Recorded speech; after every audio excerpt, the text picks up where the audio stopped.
To YouTube channel medical and nurses अब।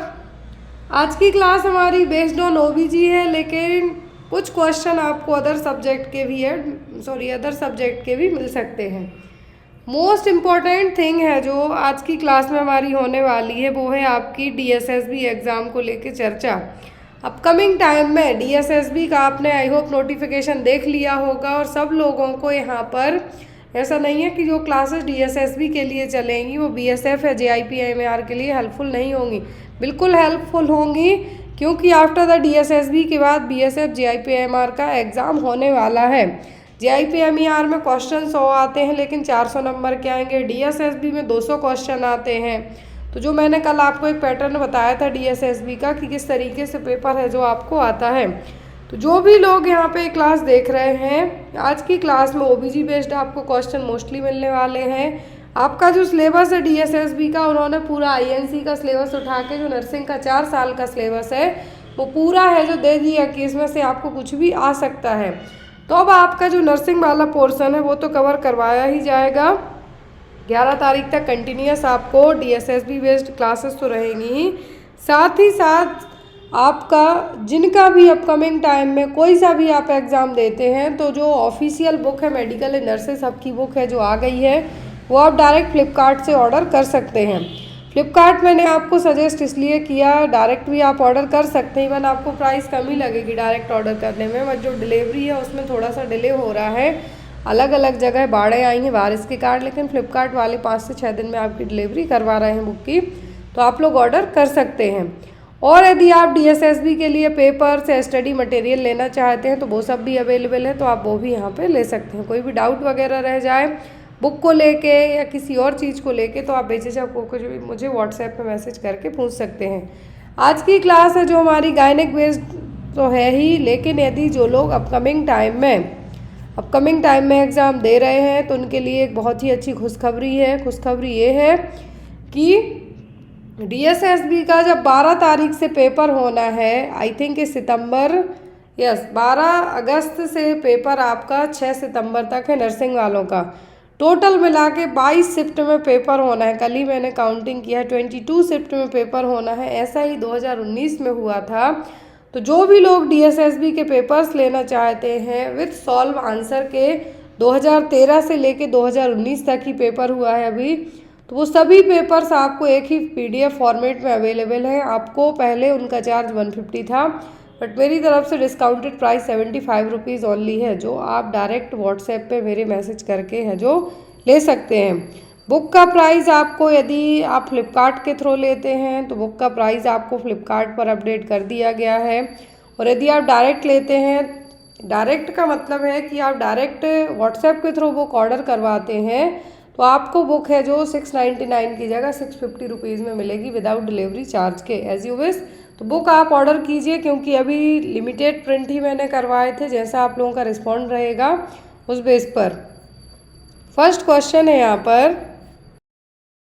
पहला question है यहाँ पर आपको, the term of labour dystocia refers to a situation when there is a slow or no progress in labor। तो यहाँ पर लेबर में एक टर्म पूछा गया डिस्टोकिया। डिस्टोकिया का मतलब क्या होगा? मतलब जिसमें जो लेबर है क्या है, स्लो है या फिर प्रोग्रेस ही नहीं हो रहा है। आपने यदि हॉस्पिटल ड्यूटी की होगी तो सुना होगा कि कुछ आगे प्रोग्रेस देखने को नहीं मिल रही है और टाइम लग सकता है। तो क्या होगा? नॉर्मल लेबर, फंक्शनल लेबर या फिर ऑपरेटिव लेबर क्या कहलाएगा?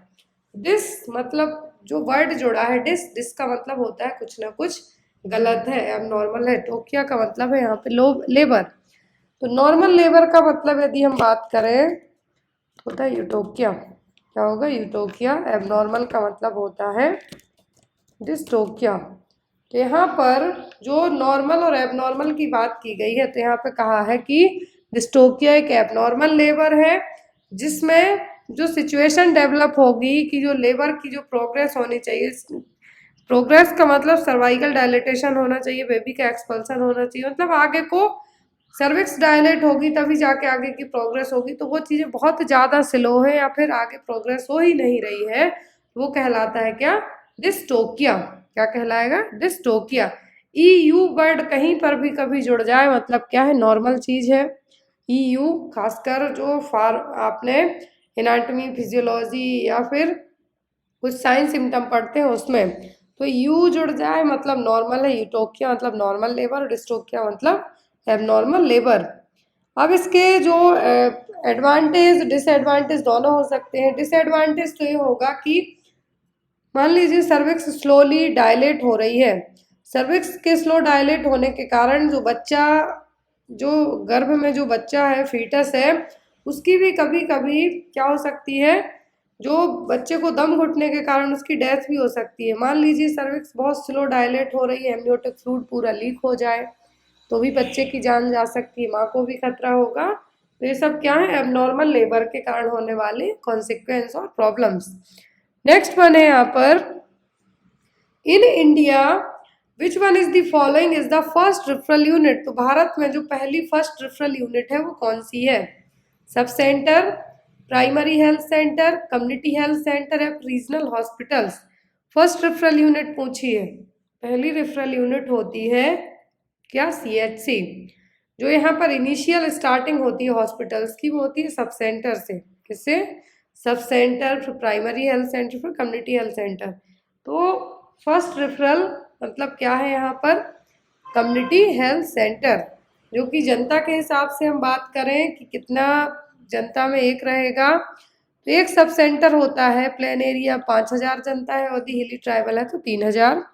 PHC की बात करें हम तो 30,000, जो प्लेन एरिया है उबड़ खाबड़ जगह है तो वहाँ पे 20,000 में। और कम्युनिटी हेल्थ सेंटर जिसको फर्स्ट रेफरल यूनिट कहा गया है तो 1,20,000 क्या है यहाँ का पॉपुलेशन नॉर्म से, प्लेन एरिया में 80,000 पहाड़ी एरिया है। अब हेल्थ वर्कर को कितने पे रखा जाएगा? तो जो 5,000 और 3,000 सब सेंटर वाला रेशियो है उसी रेशियो पे हेल्थ वर्कर को है, जो एक हेल्थ वर्कर को वहाँ पे रखा जाएगा। Next one, mycobacterium tuberculosis and vibrio cholera were identified by. यहाँ पे देखिए विथ ईयर्स के लिखे हैं कि जो माइकोबैक्टीरियम ट्यूबरक्लोसिस है तो विब्रियो कोलेरा है, कब आइडेंटिफाई किए गए? वेन हैमटोस, रॉबर्ट कोच, लुइस पास्चर या फिर वैन ल्यूवेनहॉक ने, किसने माइकोबैक्टीरियम ट्यूबरक्लोसिस और विब्रियो कोलेरा दोनों की खोज की है? तो वो थे रॉबर्ट कोच। कौन थे? रॉबर्ट कोच, जिन्होंने माइकोबैक्टीरियम ट्यूबरक्लोसिस और vibrio cholera, mycobacterium tuberculosis TB के लिए रिस्पॉन्सिबल बैक्टीरिया है, विब्रियो कोलेरा कोलेरा के लिए rice water stool classical sign है, गंदे खाने पीने से होगा, ड्रग यूज की जाती है टेट्रासाइक्लिन। तो ये बेसिक क्वेश्चन है, एग्जाम में आपको आते ही आते हैं। तो माइकोबैक्टीरियम ट्यूबरक्लोसिस और विब्रियो कोलेरा की जो खोज करने वाले साइंटिस्ट थे वो कौन थे? Robert Koch. कौन थे? Robert Koch. Next one, inactivated polio vaccine is known as. तो इनएक्टिवेटेड पोलियो वैक्सीन कौन सी है इसमें से? साल, 7, दोनों या फिर कोई नहीं? तो इनएक्टिवेटेड पोलियो वैक्सीन की यदि बात की जा रही है यहाँ पर तो वो होगी साल। 7 ओरल पोलियो वैक्सीन है। OPV की बात करें हम तो वो क्या है यहाँ पर? OPV है 7 और जो इनएक्टिवेटेड है वो क्या है? साल। इसको आप साग भी पढ़ सकते हैं। अगला क्वेश्चन है, बहुत ही इंपॉर्टेंट क्वेश्चन है, grey baby syndrome seen in infants characterised by progressive abdominal distension, pallor, cyanosis and vasomotor collapse 3 to 4 days are associated with used of. तो बच्चे का कलर कैसा होगा? ग्रे कलर का होगा। बच्चे का कलर ग्रे कलर का होगा, इन्फेंट का। तो यहाँ पर जो एक इसको जो नाम दिया गया है वो क्या होगा? Grey baby syndrome. ये जनरली प्रोग्रेसिव एब्डोमिनल डिस्टेंशन होगा, साइनोसिस होगा, बच्चा ब्लूइश टाइप का होगा, वैसोमेट्रो कोलैप्स भी हो सकता है। तो इनमें से वो कौन सी ड्रग है जिसको 3 से 4 दिन यूज करने के बाद ही बच्चे में कंडीशन डेवलप हो सकती है? सल्फाडाइजिन, क्लिंडामाइसिन, क्लोरेम्फेनिकोल या फिर वैंकोमाइसिन। कौन सी ड्रग से बच्चे की ऐसी कंडीशन हो सकती है जिसको कहा गया है ग्रे बेबी सिंड्रोम? बच्चा ग्रे टाइप का होगा, साइनसिस होगा, वैसोमोटर कोलैप्स हो सकता है। तो वो ड्रग है यहाँ पर एक एंटीबायोटिक ड्रग क्लोरेम्फेनिकोल। क्या होगी? क्लोरेम्फेनिकोल को बच्चे में देने के कारण एक जो बहुत ही रेयर लेकिन होने वाला साइड इफेक्ट है वो क्या है? Grey baby syndrome. वैंकोमाइसिन से होता है जनरली रेड बेबी सिंड्रोम या फिर रेड मैन सिंड्रोम। जो बॉडी पे क्या होंगे, रेड टाइप के चकत्ते आ जाएंगे या फिर पूरी बॉडी रेडिश टाइप की दिखेगी, तो होता है वैंकोमाइसिन के कारण। लेकिन क्लोरामफेनिकोल के कारण क्या होगा, grey baby syndrome. Next one, under NRHM who will be the linked person between community and health care services। तो NRHM के तहत कौन सा लिंक पर्सन है कम्युनिटी और हेल्थ केयर सर्विसेज के बीच का? TBA, ANM। TBA का मतलब होता है ट्रेंड बर्थ अटेंडेंट। यहाँ पर आपको पूछा जा सकता है trained birth attendant. ANM auxiliary nurse midwife. पासा activate social health activist, anganwadi worker. तो जो एक लिंक पर्सन होता है NRHM के तहत कम्युनिटी और हेल्थ केयर सर्विसेज के बीच में, होती है आशा वर्कर। 1000 पॉपुलेशन के बीच में इनको अपॉइंट किया जाता है। लोकल एरिया की होना चाहिए, 18 साल से जो मिनिमम एज लिमिट 18 है, और पढ़ी लिखी होना चाहिए। वहाँ की जो लोकल लैंग्वेज है वहाँ का उनको ज्ञान होना चाहिए। Next one, during active management of active labour injection ergometrine is contraindicated in which of the following condition. तो जो एक्टिव मैनेजमेंट है लेबर की, तो इसमें एर्गोमेट्रिन दिया जाता है, लेकिन एक इस केस में नहीं देना है। प्रोलॉन्ग्ड लेबर में, सीवियर एक्लेम्सिया में, प्रीमी ग्रेविडा मदर में, या फिर नन ऑफ द अबव में, किस में आपको एर्गोमेट्रिन नहीं देना है? किस केस में आप यदि एर्गोमेट्रिन देंगे तो और ज़्यादा दिक्कत हो सकती है, तो मतलब इस केस में देना ही नहीं है। प्रोलॉन्ग्ड में दे सकते हैं, प्रीमी ग्रेविडा में दे सकते हैं, लेकिन जब ब्लड प्रेशर बढ़ा हुआ हो तब नहीं देना है। यदि एक्लेम्सिया की जगह इंक्रीज्ड BP आ जाए तब भी आपको ये इंजेक्शन नहीं देना है। क्यों? क्योंकि ये और ज़्यादा BP बढ़ाने का काम है जो कर सकता है। तो यहाँ पर प्री एक्लेम्सिया और एक्लेम्सिया में क्या है, कॉन्ट्राइंडिकेटेड है, क्योंकि अनकंट्रोलेबल BP की कंडीशन कॉज कर सकता है। इतना ज़्यादा जो प्रॉब्लम डेवलप होगी कि मरीज की जान भी जा सकती है, सेरिब्रल वैसोस्पाज्म हो सकता है, बहुत सारी कंडीशन और डेवलप हो सकती है। तो जब भी BP हाई हो रहा हो या एक्लेम्सिया की कंडीशन हो, तो एक्टिव मैनेजमेंट ऑफ लेबर में हमें क्या करना है, एर्गोमेट्रिन नहीं देना है। Next one, which of the following are the characteristics feature of Braxton Hicks contraction. तो ब्रैक्सटन हिक्स कॉन्ट्रैक्शन का कैरेक्टरिस्टिक फीचर क्या है? irregular, infrequent and painless, rhythmic, infrequent and painless, non-rhythmic, intermittent and painful, regular, continuous and painful। तो जो Braxton Hicks contraction है, क्या है? Braxton Hicks contraction है, जिनको आप फॉल्स लेबर पेन के नाम से भी जान सकते हैं। क्या है? फॉल्स लेबर पेन के नाम से भी इनको हम जान सकते हैं। तो यहाँ पर ब्रैक्सटन हिक्स कॉन्ट्रैक्शन है, फॉल्स लेबर पेन है। फॉल्स लेबर पेन में होता क्या है कि पेनफुल रहेंगे लेकिन रिदम में नहीं, पेनलेस रहेंगे लेकिन इरेगुलर होंगे, पता नहीं थोड़ा आए फिर ठीक हो गया, आप कुछ कर लिए। कंटिन्यूस भी नहीं होंगे, इनफ्रिक्वेंट होंगे। क्या होंगे? इरेगुलर होंगे, इनफ्रिक्वेंट होंगे, पेनलेस होंगे। तो ये सभी क्या है, फॉल्स लेबर पेन में देखने को मिलेंगे। तो यहाँ पर जो ब्रैक्सटन हिक्स कॉन्ट्रैक्शन है, ब्रैक्सटन हिक्स कॉन्ट्रैक्शन की जो खोज की थी, जो जॉन ब्रैक्सटन हिक्स थे, फिजिशियन थे, उन्हीं ने इसकी खोज भी की थी। यदि पूछे ब्रैक्सटन हिक्स कॉन्ट्रैक्शन, तो जॉन ब्रैक्सटन ने इसकी खोज की थी। खोज नहीं हम यहाँ पे कहेंगे, इन्होंने आइडेंटिफाई किया था इस साइन को प्रेगनेंसी में। तो क्या होते हैं? इरेगुलर, इनफ्रिक्वेंट और पेनलेस। इसको फॉल्स लेबर भी आप कह सकते हैं। When contraction are 5 minute apart, contact your health care provider. यहाँ पे एक मैंने छोटा सा टर्म डाला है, ऐसा नहीं कि आपको 4-5 बार तक के कंटिन्यूस कॉन्ट्रैक्शन आ रहे हैं तो आपको लगे कि ब्रैक्सटन कॉन्ट्रैक्शन है, लेकिन यदि 4-5 बार से ज़्यादा होते हैं तो आपको अपने हेल्थ केयर प्रोवाइडर को तुरंत कॉन्टैक्ट करना होगा। और जो ट्रू लेबर पेन होते हैं, ये क्या होंगे? रेगुलर होंगे, प्रिडिक्टेबल पैटर्न में होंगे, मतलब बढ़ते ही जाएंगे धीरे धीरे और स्ट्रॉन्ग होते जाएंगे। तो यहाँ पर ट्रू और फॉल्स लेबर पेन की एक बीच की डेफिनेशन यही है कि ट्रू लेबर पेन में जो दर्द स्टार्ट होता है बैक साइड से स्टार्ट होगा, रेडिएट होगा आगे की तरफ एब्डोमिनल एरिया में। लेट जाओ, बैठ जाओ, खा लो, पी लो, कुछ कर लो, मिटेगा नहीं। और जो ब्रैक्शन एक्स कॉन्ट्रैक्शन है, यदि ब्रैक्सटन और फॉल्स लेबर पेन है तो आप थोड़ा लेटेंगे तो आपको रिलीफ फील होगा, कुछ खा लेंगे तो रिलीफ फील होगा, टॉयलेट होएंगे तो रिलीफ फील होगा। मतलब ये क्या है, कंटिन्यूस नहीं है। लेकिन यदि एक कॉन्ट्रैक्शन भी आते हैं 5 से 6 बार से ज़्यादा तो आपको तुरंत अपने हॉस्पिटल है जो पहुंच जाना है। Next one, name the condition in which the gravid uterus exerts aortocaval compression when the pregnant mother lies on her back.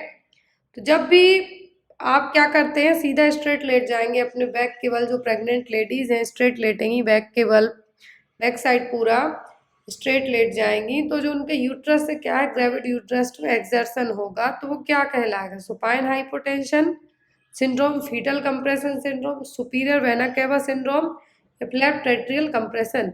आपने सुना होगा 4-5 मंथ की प्रेगनेंसी के बाद डॉक्टर एडवाइस करते हैं कि आप लेफ्ट साइड लेटिए, लेफ्ट साइड करवट लेके लेटिए। तो उसका रीज़न यही होता है कि जो यूट्रस है आपकी, क्या यूट्रस पर प्रेशर ना पड़े, उतना प्रेशर ना पड़े। और यदि आप स्ट्रेट लेटते हैं तो आपको भी सांस लेने में दिक्कत होगी, जो यूट्रस में बेबी है उसको भी प्रॉब्लम होगी।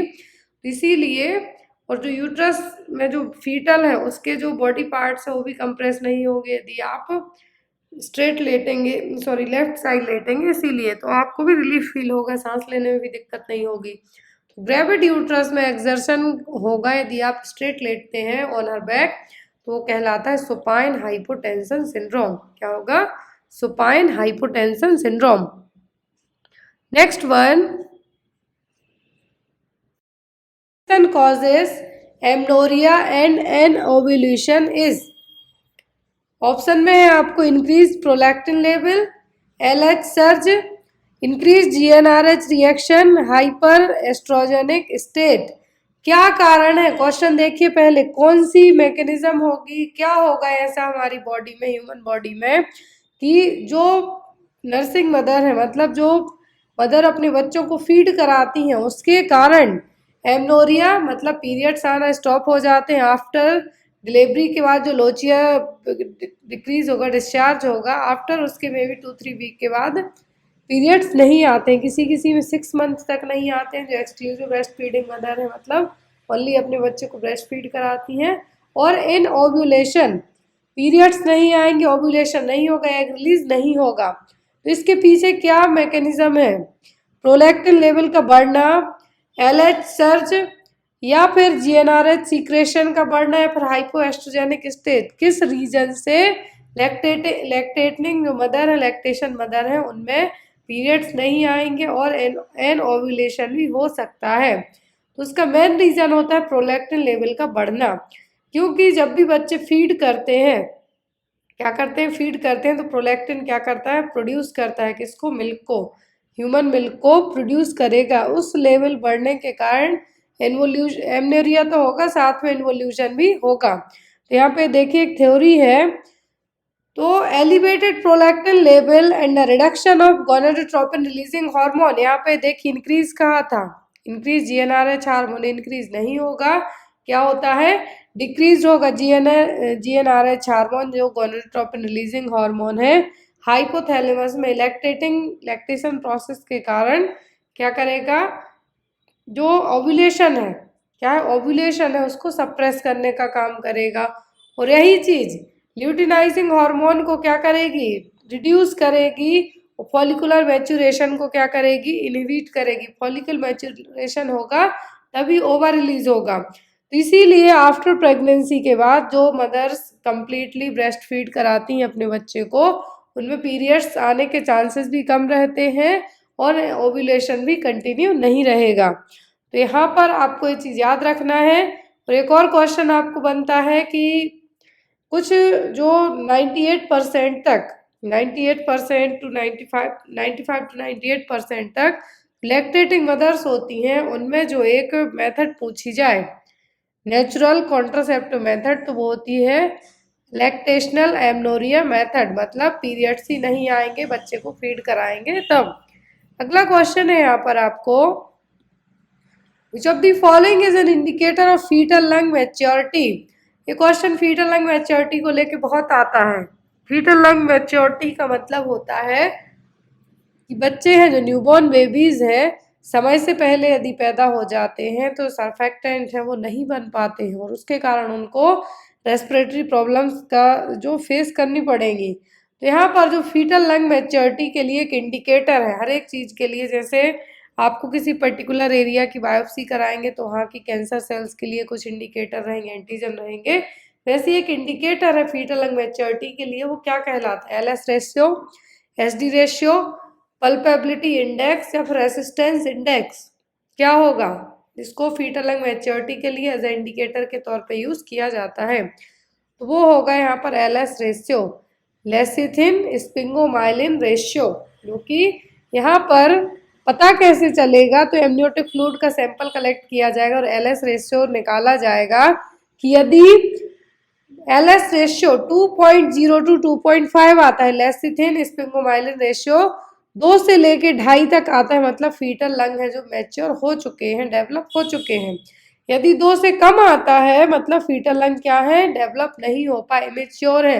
हो सकता है बच्चा प्रीटर्म पैदा हो जाए, तो इसलिए भी फीटल लंग मैच्योर नहीं हो पाते हैं। और यहाँ पर एक ड्रग पूछी जाती है कि कौन सी ड्रग दी जाती है यदि बच्चा प्रीटर्म पैदा हो जाए, तो वो दी जाती है बीटा मेथासोन। क्या है? बीटा मेथासोन है जो दी जाएगी, एक ड्रग है जिसके कारण बच्चे के जो लंग सर्फेक्टेंट एरिया है उसको डेवलप होने में हेल्प मिलेगी। तो इस लेसिथिन स्पिंगोमाइलिन रेशियो पता कैसे करेंगे? एमनियोटिक फ्लूइड का टेस्ट करके। यहाँ पर जो वैल्यू होती है LS की मोर देन 2 आती है, मोर देन टू का मतलब है यहाँ पर 2 to 2.5 आती है, मतलब बच्चा क्या है? ठीक ठाक है, फीटल लंग है जो मैच्योर हो चुके हैं।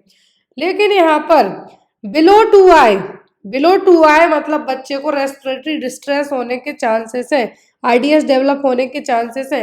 1.5 आ जाए मान लीजिए, या उससे कम आ जाए, मतलब 2 के नीचे जाती है तो बच्चा बहुत ज़्यादा रेस्पिरेटरी जो सिंड्रोम है डेवलप उसको हो सकता है। तो 2 के ऊपर रहे तो ठीक है, लेकिन जब यदि जो मदर्स डायबिटिक होती हैं उनके जो बच्चे पैदा होंगे उनमें RDS के चांसेस जो LS रेशियो है 2.2 से ज़्यादा भी चला जाए तो भी उनमें RDS डेवलप होने के चांस रहेंगे। समझने की कोशिश कीजिए। लेसिथिन स्पिंगोमाइलिन आप पता कैसे करेंगे? एमनियोटिक फ्लूइड का सैंपल कलेक्ट करना है आपको, और आपको नहीं, आपके जो गायनेकोलॉजिस्ट हैं यदि उनको लगता है कि प्रीटर्म बेबी डेवलप हो सकता है इसलिए। तो यहाँ पर 2 से ज़्यादा आता है मतलब फीटल लंग प्रॉपर मैच्योर हो चुके हैं, लेसिथिन स्पिंगोमाइलिन रेशियो कैलकुलेट किया जाएगा। 2 से ज़्यादा आया मतलब डेवलप है। लेकिन यदि माँ डायबिटिक है, जेस्टेशनल डायबिटीज हुई है, डायबिटिक है मदर, तो 2 से ज़्यादा में भी RDS डेवलप हो सकता है। ये चीज़ आपको माइंड में रखनी है। यदि आपको इस तरीके से क्वेश्चन आए तो याद रखें कि यदि माँ डायबिटिक है तो 2 से ज़्यादा स्पिंगोमाइलिन जो LS रेशियो है उसमें भी बच्चा RDS डेवलप है जो हो सकता है। नेक्स्ट वन इज के लिए यदि आपको एग्जाम में क्या पूछे? स्पेसिमेन, मतलब जैसे किसी भी बेबीज में या फिर आफ्टर डिलीवरी के बाद, या फिर आपको ये कहा जा सकता है आफ्टर डिलीवरी के बाद तो बच्चे को पता चल जाएगा, फीटल एज में जो LS रेशियो कैलकुलेट किया जाएगा वो हमेशा एमनियोटिक फ्लूइड से किया जाएगा। इसकी कैटेगरी जरूर याद रखें कि यदि लेस देन 1.5 चली जाए LS रेशियो की वैल्यू, मतलब सीवियरली और हाई रिस्क है बेबी को IDS डेवलप होने का, और जितना बच्चे का जो प्रीटर्म होगा उतना ज़्यादा LS रेशियो, मतलब यहाँ पर LS रेशियो कम होने के चांसेस रहेंगे। बच्चा 37 हफ्तों के बाद यदि पैदा होता है या फिर 37 हफ्ते की प्रेगनेंसी है तो LS रेशियो पता करने की जरूरत नहीं, क्योंकि बच्चा पूरा टर्म हो चुका है। LS रेशियो कम किन बेबीज में देखने को मिलेगा? जो बच्चे समय से पहले पैदा हो गए हों उनमें। अगला क्वेश्चन है यहाँ पर,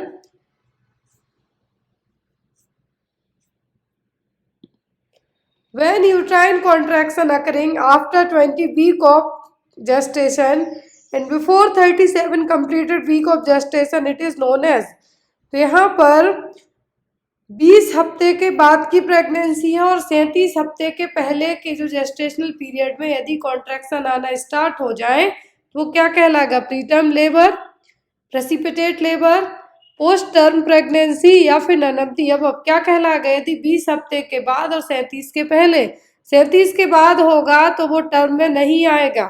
आफ्टर 42 वीक्स के बाद होता है, यदि कितना, आफ्टर 42 वीक्स, मतलब ये क्या है यहाँ पे पोस्ट टर्म प्रेगनेंसी।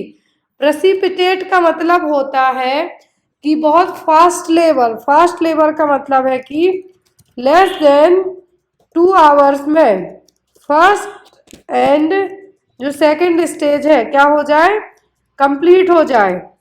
इसके भी रिस्क होते हैं, ये चीज़ मेरे साथ हो चुकी है, जो मेरी दोनों डिलीवरी हुई है प्रेसिपिटेट लेबर की फेज में ही हुई है, 1.5 आवर में है, जो फर्स्ट सेकंड स्टेज दोनों कंप्लीट हो गई थी। इसके कुछ रिस्क होते हैं, कुछ बेनिफिट भी होते हैं कि ज़्यादा लेबर पेन है जो आपको दर्द नहीं झेलना पड़ेगा, लेकिन इसमें जो यूट्राइन कॉन्ट्रैक्शन इतने फास्ट होते हैं कि कुछ रेयर केसेस में मदर्स और बच्चे दोनों को प्रॉब्लम हो सकती है।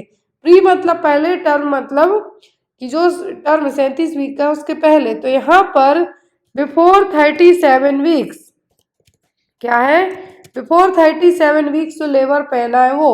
अब यहाँ पे कहा है कि 20 हफ्ते के बाद लेकिन 37 के पहले, तो ये क्या होगा, प्रीटर्म लेबर। और जो प्रीटर्म लेबर के बाद बच्चे पैदा होते हैं उनको अलग कैटेगरी में रखा जाता है। प्रीटर्म में यदि बच्चे पैदा होते हैं तो क्या होंगे, LBW हो सकते हैं, लो बर्थ वेट हो सकते हैं। नॉर्मल इंडियन बेबीज का बर्थ वेट कंसीडर किया जाता है 2.5 to 3 kg तक कंसीडर किया जाता है।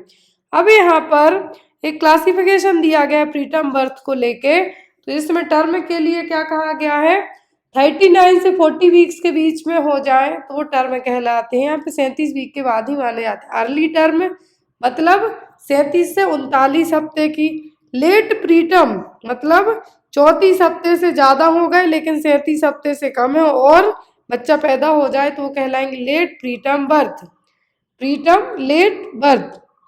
वेरी प्रीटर्म में मतलब कि 28 वीक से ज़्यादा लेकिन 32 के पहले ही हो जाए। एक्सट्रीमली में लेस देन 28 में हो जाए। तो इन ऐसे बच्चों को जो 28 वीक या 32 वीक में होते हैं इनको एक ऑब्जर्वेशनरी केयर में रखा जाता है और उनको क्या किया जाएगा, चेक किया जाएगा। नेक्स्ट है यहाँ पर आपको bubbler assessment is used in which period of pregnancy. Bubbler assessment किस पीरियड ऑफ प्रेगनेंसी में यूज किया जाएगा, एंटीनेटल, इंटरनेटल, पोस्टनेटल या फिर none of the above. Antenatal का मतलब होगा कंसीव करने के बाद से लेके पूरी प्रेगनेंसी भर जो केयर होगी वो कहलाती है एंटीनेटल केयर। इंटरनेटल केयर का मतलब जब आप लेबर रूम में पहुंच जाए जो आपकी केयर होगी वो कहलाती है intranatal care. Postnatal after the delivery. जो बबलर असेसमेंट यूज किया जाएगा ये किया जाता है पोस्ट टर्म में, मतलब आफ्टर द डिलीवरी के बाद। तो यहाँ पे आप किसको मार्क करेंगे, पोस्ट नेटल। ये देखिए पोस्टपार्टम असेसमेंट जिसको हम बबल असेसमेंट के नाम से जानते हैं। बी रिप्रेजेंट करेगा ब्रेस्ट, मतलब ब्रेस्ट टेंडरनेस, स्वेलविंग क्या है आफ्टर डिलीवरी के बाद, बच्चा फीड कर पा रहा है या नहीं। यूट्रस बोगी है या फिर यूट्रस में कुछ और अदर रीजन्स तो नहीं। बाउल, ब्लैडर मतलब यूरिन और स्टूल दोनों प्रॉपर पास आउट हो रहे हैं। निलोचिया मतलब जो ब्लीडिंग हो रही है वो। एपिजियोटोमी या सी सेक्शन के कारण जो इंसिजन हुए हैं वो। और यहाँ पर ई, जो बबलर में ई है इसमें इमोशंस भी आ सकते हैं माँ के अपने बच्चे को लेके, या फिर एपिजियोटोमी स्कार में भी आ सकते हैं। तो जो बबलर असेसमेंट है आपको एग्जाम में जरूर या तो इसका फुल फॉर्म पूछ सकते हैं, या बबल में बी क्या रिप्रेजेंट करेगा या एल क्या रिप्रेजेंट करेगा, या कब किया जाएगा। The following statement regarding adenomyosis are true apart from one। मतलब सब कुछ जो एडिनोमायोसिस को लेके सही है, अपार्ट फ्रॉम वन का मतलब यहाँ पे हो सकता है एक्सेप्ट। क्या है, एक्सेप्ट। यहाँ पर अपार्ट फ्रॉम वन का मतलब क्या हो सकता है, एक्सेप्ट। तो यहाँ पर जो एडिनोमायोसिस है, क्या है, एडिनोमायोसिस को लेके सभी पॉइंट सही हैं किसी एक को छोड़कर। तो वो कौन सा है जो यहाँ पे नहीं होगा, एडिनोमायोसिस के लिए जो सही पॉइंट है वो कौन सा नहीं होगा। ऑप्शन में है it tends to occur in women over 35 years. Risk factor include increased parity, termination and quick labours. The condition commonly occurs in association with endometriosis. या फिर with each period bleeding occurs from the endometrial tissue into the smooth muscle. पहली चीज adenomyosis है क्या? Adenomyosis एक ऐसी condition होती है जिसमें जो एंडोमेट्रियल टिश्यूज हैं उनकी एक्स्ट्रा ग्रोथ होती है यूट्राइन वॉल के यहाँ पर। क्या होगी? एक तरीके की एक्स्ट्रा ग्रोथ टाइप की होगी मायोमेट्रियम के यहाँ पर, तो वो कहलाता है एडिनोमायोसिस। अब यहाँ पर इसको लेके सही क्या नहीं है। जनरली ये सब समस्याएं आफ्टर 35 ईयर के बाद ही डेवलप होती हैं, 35 साल के बाद डेवलप होंगी यहाँ पर, और जनरली ये एक सिंगल वे में तो नहीं होंगी। यदि किसी को एंडोमेट्रियोसिस की समस्या है, क्या है? एंडोमेट्रियोसिस की समस्या है, तब उनमें ज़्यादा प्रॉब्लम होने के चांसेस रहेंगे। एंडोमेट्रियोसिस में होगा क्या कि जो यूट्रस की जो लाइन है, यूट्रस टिश्यू है, क्या होगी? इनमें एक्स्ट्रा ग्रोथ होगी, तो उसके साथ हो सकता है। With each period bleeding occurs from the endometrial tissue into the smooth muscle। इसमें एंडोमेट्रियल टिश्यू है जो एडिनोमायोसिस में वो बनते हैं, तो ब्लीडिंग के साथ वो भी निकलेंगे। स्मूथ मसल्स की जो शेडिंग होती है पीरियड्स में, उसके साथ ही टिश्यूज भी आएंगे, तो यहाँ पर ये होगा। लेकिन यहाँ पर जो रिस्क है इंक्रीज पैराइटी, टर्मिनेशन और क्विक लेबर, इन सब के कारण एडिनोमायोसिस है जो डेवलप नहीं होगा। तो यहाँ पर सभी स्टेटमेंट सही हैं किसी एक को छोड़कर, तो क्या होगा यहाँ पर? रिस्क फैक्टर्स क्या है? Risk factors include increase parity, termination and quick labour. अगला क्वेश्चन है यहाँ पर, a 20-year-old woman is referred with a problem of post coital bleeding over the past 2 months। It has occurred on 6 occasions and there has been a small amount of bright red blood noticed after intercourse. There is no associated pain. The following investigations should initially be performed apart from। तो यहाँ पे देखिए, यहाँ पर भी apart from का मतलब क्या है? एक्सेप्ट। आपको एक्सेप्ट करके क्वेश्चन ज़्यादा पता है, लेकिन ये टर्म भी याद रखना, कभी कभी पूछ सकते हैं। तो यहाँ पर एक 20 साल की लेडी है, 20 साल की लेडी है, उसको पोस्ट क्वाइटल ब्लीडिंग हो रही, मतलब आफ्टर इंटरकोर्स के बाद उसको कुछ स्मॉल अमाउंट में ब्लीडिंग हो जाती है, नोटिस किया जा रहा है। Over the past 2 months, past 2 month में है जो जनरली 6 ओकेजन में ऐसा हुआ है, 6 टाइम यदि पोस्ट क्वाइटल ब्लीडिंग हुई है, तो यहाँ पे वो उसने बताई है कि आफ्टर इंटरकोर्स के बाद पोस्ट क्वाइटल ब्लीडिंग हो रही है कुछ अमाउंट में, स्मॉल अमाउंट में। There is no associated pain, pain भी नहीं हो रहा है यहाँ पर, तो सभी इन्वेस्टिगेशन होंगे किसी एक को छोड़कर। Cervical smear, endocervical swab for chlamydia, colposcopy या फिर एंडोसर्वाइकल स्वैप फॉर गोनेरिया। इस ब्लीडिंग के लिए सर्वाइकल स्मीयर किया जाएगा कि कुछ सर्विक्स कैंसर वगैरह डेवलप तो नहीं हो रहा है, और क्लेमाइडिया के लिए भी स्वैप कलेक्ट किया जाएगा, और गोनोरिया के लिए भी कलेक्ट किया जाएगा, या कुछ इन्फेक्शन वगैरह डेवलप तो नहीं हो रहा है उसके लिए भी कल्चर सैंपल है जो कलेक्ट किए जाएंगे। लेकिन कोल्पोस्कोपी यहाँ पे नहीं की जाएगी। क्या है यहाँ पे? कोल्पोस्कोपी यहाँ पे नहीं की जाएगी। कोल्पोस्कोपी एक डायग्नोस्टिक प्रोसीजर होता है जिसमें आपके जो हेल्थ केयर प्रोवाइडर हैं, सर्विक्स का जो पार्ट है, सर्विक्स वेजाइना के यहाँ पर कुछ एबनॉर्मल टिश्यूज की ग्रोथ वगैरह तो नहीं हो रही है, उसके लिए कोल्पोस्कोप जो कि एक तरीके का माइक्रोस्कोप ही होता है, उसके थ्रू इन टिश्यूज को क्या करेंगे? विजुअलाइज करेंगे, या फिर कभी कभी जब ज़रूरत पड़ती है तो कुछ टिश्यूज को निकाला भी जाता है। तो यहाँ पर कोल्पोस्कोपी नहीं की जाएगी। बाकी यहाँ पे इन सब के लिए टेस्ट है जो जरूर किए जाएंगे। Next one, the following are all consistent with the diagnosis of anti phospholipid syndrome except. यहाँ पर सभी कंसिस्टेंट डायग्नोसिस हैं किसके लिए? एंटी फॉस्फोलिपिड सिंड्रोम के लिए, किसी एक को छोड़कर। Hydatidiform mole, severe early onset pre eclampsia, arterial और venous thrombosis, mid trimester fetal loss, या फिर प्लेसेंटल एब्रप्शन। सिंड्रोम है, इसमें होगा क्या कि आपका जो इम्यून सिस्टम है वो खुद अपने ब्लड के जो प्रोटीन है उन पर अटैक करेगा, उनको डिस्ट्रॉय करने का काम करेगा। इस केस में सभी जो है डायग्नोस्टिक टेस्ट के तौर पे यूज किए जाएंगे, किसी एक को छोड़कर। डायग्नोसिस सबसे बन सकता है। Severe early onset pre eclampsia से हो सकता है, वीनस थ्रोम्बोसिस से भी हो सकता है। मिड ट्राइमेस्टर यदि फीटल लॉस होगा तो इसमें भी पता करना पड़ेगा कि कुछ एबनॉर्मलिटीज जो ऑटो इम्यून डिसीज तरीके की डेवलप तो नहीं हो रही हैं, प्लेसेंटल एब्रप्शन। लेकिन हाइड्रेटिफॉर्म मोल का एंटीफॉस्फोलिपिड सिंड्रोम से कोई लेना देना नहीं रहेगा। तो यहाँ पर सबके थ्रू डायग्नोसिस बना सकते हैं, लेकिन हाइड्रेटिफॉर्म मोल के थ्रू नहीं। हाइड्रेटिफॉर्म मोल को एक फॉल्स प्रेगनेंसी भी कहा जाता है। अगला क्वेश्चन है यहाँ पर, the following are all causes of recurrent miscarriage apart from. सभी रिकरेंट मतलब बार बार मिसकैरेज और अबॉर्शन के कारण हो सकते हैं किसी एक को छोड़कर। ऑप्शन में है यहाँ पर parental chromosomal abnormality, activated protein C resistance, uncontrolled hypothyroidism, chlamydia infection या फिर सब म्यूकोसल फाइब्रॉइड। फाइब्रॉइड है तो प्रेगनेंसी को आगे तक ले जाना ना कि बराबर हो जाता है। यदि हाँ फाइब्रॉइड में होगा क्या कि यदि प्रॉपर ट्रीटमेंट कर दिया जाए उसके बाद भले हो जाए, लेकिन यहाँ पर ये तो 99% रीजन हो सकता है। यदि जो हाइपोथायरॉयडिज्म की कंडीशन है, हाइपो या हाइपर दोनों केसेस में यदि अनकंट्रोलेबल है मतलब मेडिकेशन के थ्रू भी कंट्रोल में नहीं आ रहा है, तब भी प्रेगनेंसी कंटिन्यू करना तो ठीक है, कंसीव करने में भी प्रॉब्लम होने लगती है। यदि एक्टिवेटेड प्रोटीन सी रेसिस्टेंस है आपकी बॉडी तो भी मिसकैरेज होगा, और कुछ क्रोमोसोमल एबनॉर्मलिटीज के कारण भी हो सकता है। लेकिन क्लेमाइडिया इन्फेक्शन का मिसकैरेज में तुरंत उतना इन्वॉल्वमेंट नहीं रहेगा। क्लेमाइडिया इन्फेक्शन का बच्चे में क्लेमाइडिया इन्फेक्शन होने के चांसेस हो सकते हैं, लेकिन अबॉर्शन के लिए ये बार बार अबॉर्शन के लिए क्लेमाइडिया का यहाँ पर लेना देना नहीं होगा। क्लेमाइडिया जो कि एक तरीके का इन्फेक्शन ही है, जो यदि यहाँ पे हम बात करते हैं ट्रांसमिटेड डिसीज का ही पार्ट है, और इसका जो रीजन होता है, कॉज होता है, वो क्या होता है, एक बैक्टीरिया।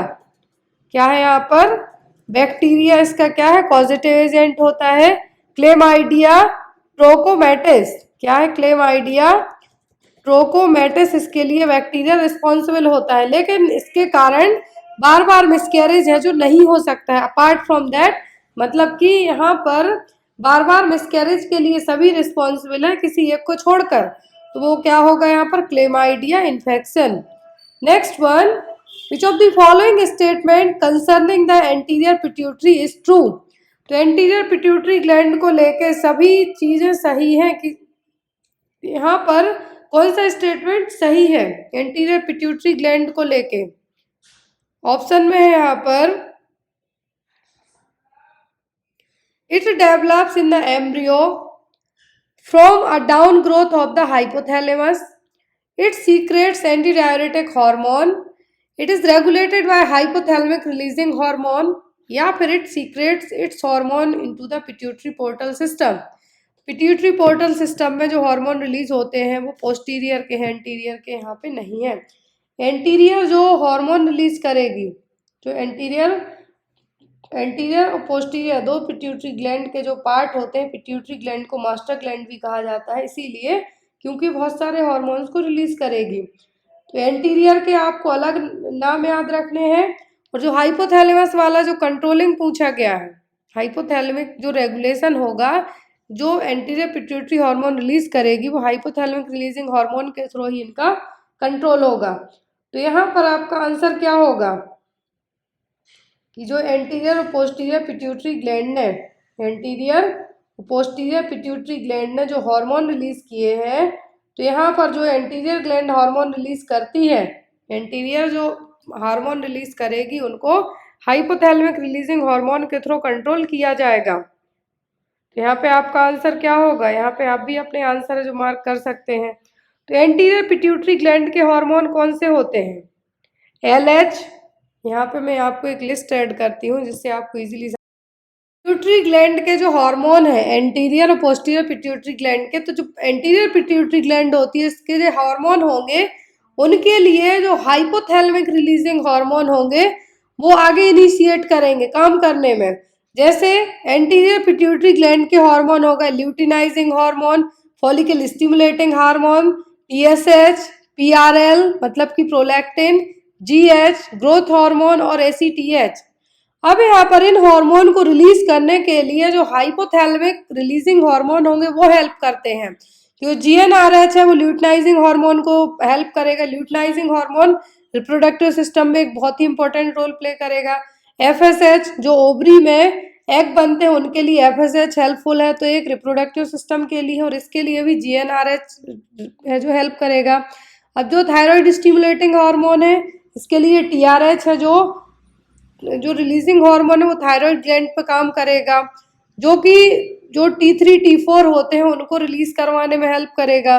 प्रोलैक्टिन के लिए, प्रोलैक्टिन मेमोरी ग्लैंड के लिए टारगेट यहाँ पे ऑर्गन बताए गए हैं। GHRH इनहिबिटिंग बाय GHIH जो ग्रोथ हार्मोन है यहाँ पर अलग अलग तरीके से काम करेगा। वैसे ही यहाँ पर जैसे आपको क्वेश्चन में कहा गया था कि एंटीरियर पिट्यूटरी को लेके सही क्या है, तो एंटीरियर जो एंटी डायरेटिक हार्मोन है ADH है तो ये पोस्टीरियर रिलीज करती है, और जो पिट्यूटरी पोर्टल सिस्टम में तो ये अपने डायरेक्ट हार्मोन रिलीज नहीं करेंगे। तो यहाँ पर जितने भी जो एंटीरियर पिट्यूटरी के थ्रू रिलीज होने वाले हार्मोन है वो सभी रेगुलेट किसके थ्रू होते हैं, हाइपोथैलेमिक रिलीजिंग हार्मोन के द्वारा। नेक्स्ट है यहाँ पे question, a 24-year-old woman present with the absence of period for 9 months. She started her period at the age of 13 years and had a regular 28-day cycle until 18 months ago.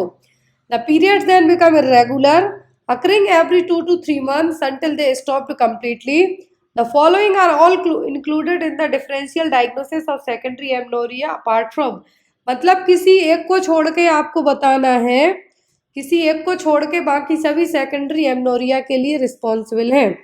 Option में है excessive exercise, hyperprolactinemia, hyperthyroidism, premature ovarian follicle, premature ovarian follicle. तो यहाँ पर secondary amenorrhoea, अब यहाँ पे आपने answer तो देख लिया लेकिन इसको थोड़ा सा समझने की कोशिश कीजिए क्वेश्चन को, कि 24 साल की क्लाइंट है, उसके 13 साल की उम्र से पीरियड्स आना स्टार्ट हुए, जो कि 28 दिन की जो साइकिल होती है उसमें कंप्लीट होते हैं, एवरी 28 डेज में फिर से आते हैं। लेकिन 18 महीने पहले तक 28 दिन की साइकिल रही। After that periods irregular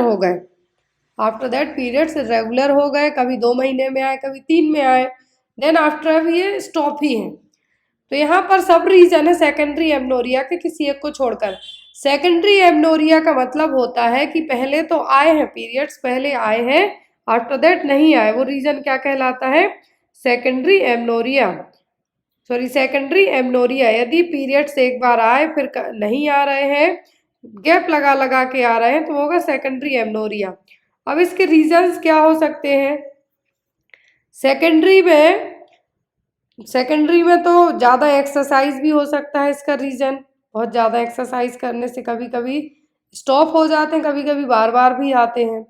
hyper prolactinaemia भी इसका एक रीज़न हो सकता है। और यदि ovarian failure, premature ovarian failure है तो वो भी इसका कारण है जो हो सकते हैं। लेकिन हाइपर थायरॉयडिज्म, यदि जिसको यहाँ पे कहा गया है कि 24 साल की उम्र है, तो ये सेकेंडरी के तो सब रीजन हो गए, हाइपर थायरॉयडिज्म के कारण भी ये पीरियड्स स्टॉप हो सकते हैं। किसी में जो हार्मोनल लेवल होता है, हाइपर थायरॉयडिज्म में क्या है, लेवल बढ़ेगा तो भी पीरियड्स क्या होते हैं, डिस्टर्ब होते हैं। तो यहाँ पर ये रीजन हो सकता है, लेकिन सेकेंडरी के सब कुछ है किसी एक को छोड़कर। सेकेंडरी के कारण तो ये सब चीज़ें हुई, लेकिन हो सकता है उसको रिसेंट में अब हाइपर थायरॉयडिज्म है जो डेवलप हो रहा हो, इसलिए प्रॉब्लम हो रही हो। तो आपका आंसर क्या होगा, हाइपर थायरॉयडिज्म करेंगे। फिर यहाँ पर दूसरा ऑप्शन है एक्रोफोबिया। क्या है, एक्रोफोबिया का मतलब होता है फियर ऑफ हाइट। यहाँ पे लिख देती हूँ मैं, फियर ऑफ हाइट। ओलेंजापाइन ये भी एक मेडिसिन है। तो यहाँ पर जो बच्चे अपने खुद के बाल खींचने लगते हैं, कभी कभी बच्चे बहुत ज़्यादा चिड़चिड़े हो जाते हैं, अपने खुद के बाल नोचना स्टार्ट कर देते हैं, वो कंडीशन कहलाती है ट्राइकोटोमेनिया। और ये क्वेश्चन यूपीपीएससी के एग्ज़ाम में आ चुका है। यूपीपीएससी में अभी तक 3 या 4 बार पेपर हो चुका है। 3 बार की आंसर की तो आपको चैनल पर ही अपडेटेड मिल जाएगी। 2017, 21 एंड 22 में, सॉरी 22 में 2 बार पेपर हुआ है, तो वो आंसर की आपको चैनल पर मिल जाएगी। तो आप लोग जाके एक बार ज़रूर चेक करना कि यहाँ पर जो ट्रिक्टोक्लोमेनिया है, इसमें बच्चे अपने खुद के बाल क्यों खींचेंगे? या तो जब वो बहुत परेशान होंगे या फिर ADHD वाले बच्चे होंगे, तो यहाँ पर वो क्या है, ट्रैक्टोक्लोमेनिया। आज का जो फर्स्ट क्वेश्चन है वो हम जीके से स्टार्ट करेंगे, क्योंकि बुक्स के ऑथर के नाम आपको जरूर आते हैं एग्जाम में, और जब जो फेमस बुक आती है उनके नाम तो UPPSC के एग्जाम में जरूर आते हैं और नॉर्सेट में आते हैं, बाकी NHM के एग्जाम्स में रेयरली ही आते हैं। क्वेश्चन है यहाँ पर, who is the author of the book titled the India way strategies for an uncertain world? Book का नाम है यहाँ पर the India way strategies for an uncertain world. इस बुक के ऑथर कौन है? नरेंद्र मोदी, S जयशंकर, अरुण जेटली या फिर रघुराम राजन। रघुराम राजन RBI के गवर्नर रह चुके हैं, अरुण जेटली पहले फाइनेंस मिनिस्टर रह चुके हैं, अभी वो अब नहीं है, यहाँ पर इनकी डेथ हो गई है 1 या 2 साल पहले। S जयशंकर रिसेंट में एक्सटर्नल अफेयर मिनिस्टर हैं इंडिया के, नरेंद्र मोदी प्राइम मिनिस्टर हैं। अब बताइए कि बुक का नाम है India way strategies for uncertain world. इसको लिखे हुए में भी 1 साल से ज़्यादा का टाइम हो गया है, और इस बुक के ऑथर हैं S जयशंकर। कौन है? S जयशंकर बुक के ऑथर हैं। और S जयशंकर कौन है? रिसेंट में जो विदेश मंत्रालय के मंत्री के नाम से या तो आप याद रख लें, यदि इससे याद रहे, या फिर एक्सटर्नल अफेयर मिनिस्टर हैं। Next is the normal range of clotting time by capillary tube method is. Capillary tube method से जब आप क्लॉटिंग टाइम चेक करते हैं तो नॉर्मल रेंज कितनी होगी? 2 से 8 मिनट, 24 से 48 घंटे, 2 to 8 सेकेंड, या फिर 12 to 18 आवर। क्लॉटिंग टाइम आपको चेक करना है, वो भी कैपिलरी ट्यूब मेथड से। किससे? कैपिलरी ट्यूब मेथड से क्लॉटिंग टाइम चेक करते हैं आपको कितना हो। कैपिलरी ट्यूब मेथड में क्या होगा कि जो कैपिलरी ट्यूब ली जाएगी और डायरेक्ट आपकी स्किन पे प्रिक किया जाएगा, तो जो ब्लड आएगा आपका वो निकाल के उस जो कैपिलरी ट्यूब है उसमें जाएगा। आफ्टर दैट आप वो ट्यूब तोड़ के देखेंगे तो कितने टाइम के अंदर वहाँ पे क्लॉट बन जाता है, वो चीज़ चेक की जानी है। वो यहाँ पर होता है 2 to 8 मिनट तक। कितना? 2 से 8 मिनट तक का टाइम लग सकता है। देखिए, after the prick blood will automatically stuck in the capillary. जैसे ही ब्लड को आप प्रिक करने के लिए कैपिलरी वो करेंगे तो ब्लड अपने आप सक हो जाएगा इसमें, क्योंकि वो क्या हालो ट्यूब टाइप से रहेगी, ब्लड सक होगा। आफ्टर दैट आप इसको तोड़ के देखेंगे तो यहाँ पर ब्लड क्लॉट जमता है या नहीं, ये चीज़ आपको पता चल जाएगी 2 to 8 मिनट के अंदर। ये मेथड में कितना ड्यूरेशन लगा है कैपिलरी ट्यूब में क्लॉटिंग टाइम में, तो होगा 2 से 8 मिनट तक। Next is most commonly perform test for assessing the adequacy of sperm is. Adequacy of sperm मतलब स्पर्म एडिकेट है या नहीं, तो इसके लिए यहाँ पर कौन सा टेस्ट यूज किया जाएगा? स्पर्म मोटिलिटी, स्पर्म मॉर्फोलॉजी, सीमेन वॉल्यूम, या फिर स्पर्म काउंट। तो स्पर्म की टेस्टिंग क्यों की जाएगी, किसके लिए की जाएगी? फर्स्ट ऑफ थिंग इनफर्टिलिटी के लिए। किसके लिए? इनफर्टिलिटी के लिए। और जो टेस्ट किया जाएगा कि स्पर्म एडिक्वेट है या नहीं, तो यहाँ पर वो टेस्ट कौन सा होगा? Sperm motility. स्पर्म मोटिलिटी है यहाँ पर चेक की जाएगी। जो यहाँ पर मैंने आपको सेकंड शॉर्ट्स चैनल पर जाके आप लोग प्लीज़ विजिट करना, मेल रिप्रोडक्टिव सिस्टम में पढ़ाया था कि स्पर्म का फॉर्मेशन कैसे होता है, पूरा स्टेप बाय स्टेप पढ़ाया है। 5 से 10 मिनट की क्लास है, जाके आप लोग एक बार विजिट जरूर करना। क्या क्या मिक्स होके स्पर्म में सीमेन में जाएगा कि जब वो स्पर्म एक तरीके से पेनिट्रेट करेगा जब ओवा को, तो कितना मैच्योर होना चाहिए, कितना अमाउंट होना चाहिए, कितने दिन में मैच्योर होगा, सब चीज़ें पढ़ाई गई हैं। उसकी लिंक मैं इसी क्लास के डिस्क्रिप्शन बॉक्स में दे दूंगी, तो आप जाके एक बार विजिट जरूर करना। तो स्पर्म की मोटिलिटी या फिर सीमेन की वॉल्यूम, ये सब चीज़ें किसके लिए चेक की जाएंगी? इनफर्टिलिटी के लिए। इसके लिए इनफर्टिलिटी के लिए। तो यहाँ पर जो टेस्ट होगा एडिक्वेसी ऑफ स्पर्म के लिए, वो कौन सा होगा? होगा स्पर्म मोटिलिटी। क्या है? Sperm motility. According to WHO के 1 ml सीमेन में 15 मिलियन स्पर्म रहते हैं। कितने? 15 मिलियन स्पर्म रहते हैं 1 ml सीमेन में।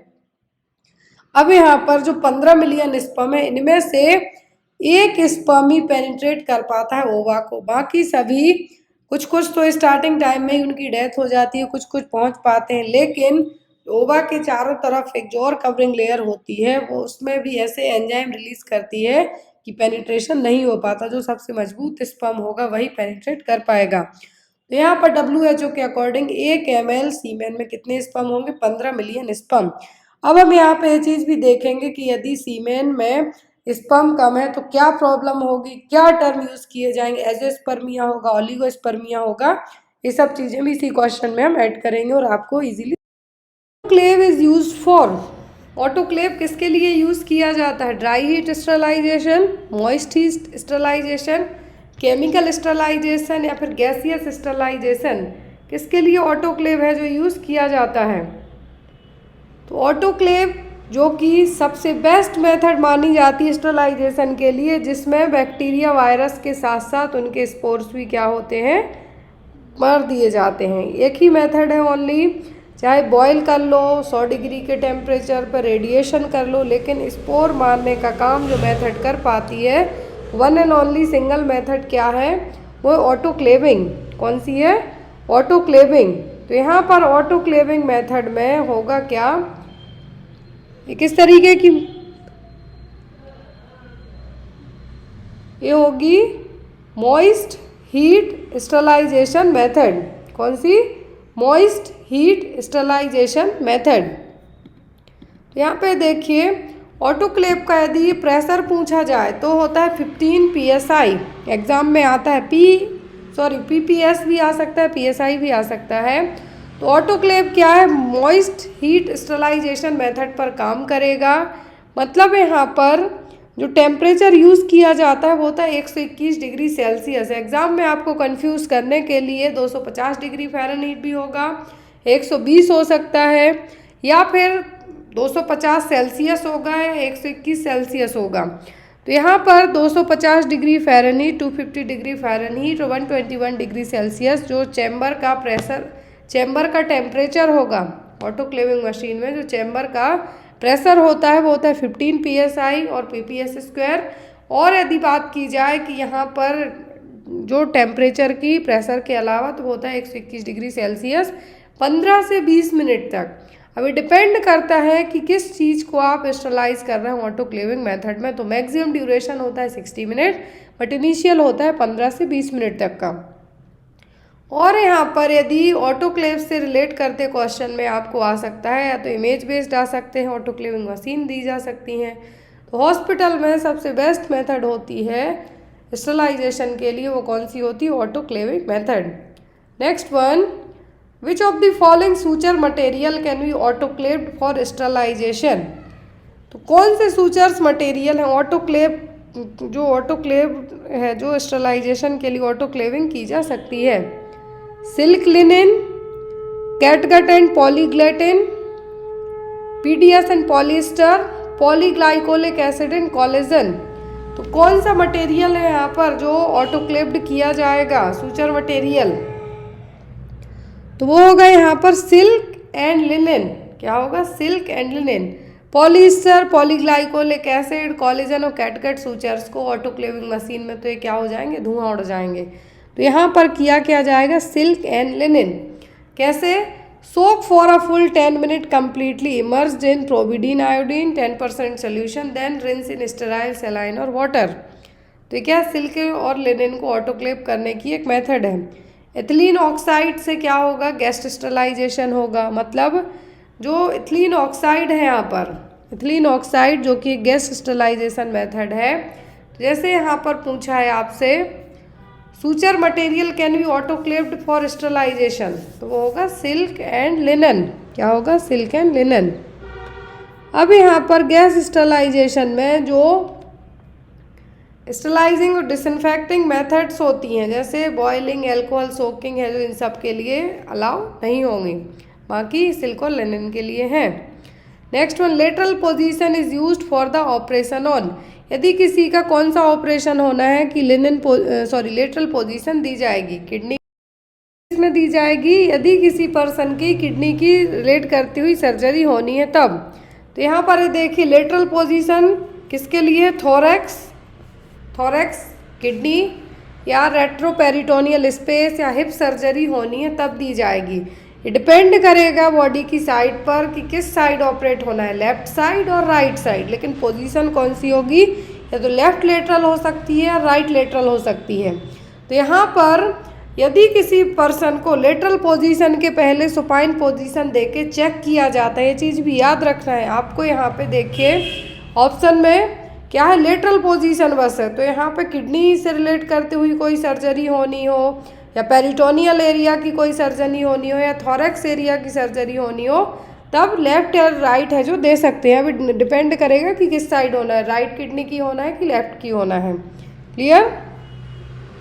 नेक्स्ट वन आपके लिए है question, where is oxytocin synthesized. Oxytocin का सिंथेसाइजेशन कहाँ होता है? Paraventricular nuclei of the hypothalamus में, para axial nuclei of the hypothalamus, hypophyseal portal plexus, या फिर हाइपोथैलेमस एपिफाइसल प्लेक्सस। इसका आंसर आप लोग कमेंट बॉक्स में देंगे कि ऑक्सीटोसिन का सिंथेसाइजेशन कहाँ होता है। आपने अभी तक खूब पढ़ा कि लेट डाउन का काम करेगा, पीपीएच को मैनेज में करने में हेल्प करेगा, मिल्क इजेक्शन में हेल्पफुल होगा, लेकिन ये सिंथेसाइज कहाँ पे होगा, इसका आंसर आप लोग कमेंट बॉक्स में देना। आई होप आपको आज की क्लास अच्छी लगी हो, और जो भी लोग बुक पीडीएफ या स्टडी मटेरियल लेना चाहते हैं तो बुक तो आपको फ्लिपकार्ट पर भी अवेलेबल हो गई है, आप वहाँ से भी ले सकते हैं और डायरेक्ट ऑर्डर भी कर सकते हैं, एज यू विश, आप जहाँ से कंफर्टेबल हो। लेकिन बुक ऑर्डर करके आप लोग पढ़िए ज़रूर और बताइए कि बुक आपको कैसी लगी। बुक आप बता सकते हैं कैसी लगी फ्लिपकार्ट पे भी रिव्यू दे के, और जो लोग बुक ऑर्डर करते जा रहे हैं वो शॉर्ट वीडियो बना के भेज सकते हैं ताकि वो वीडियो आपके चैनल पे अपडेट किए जाएं। Thank you.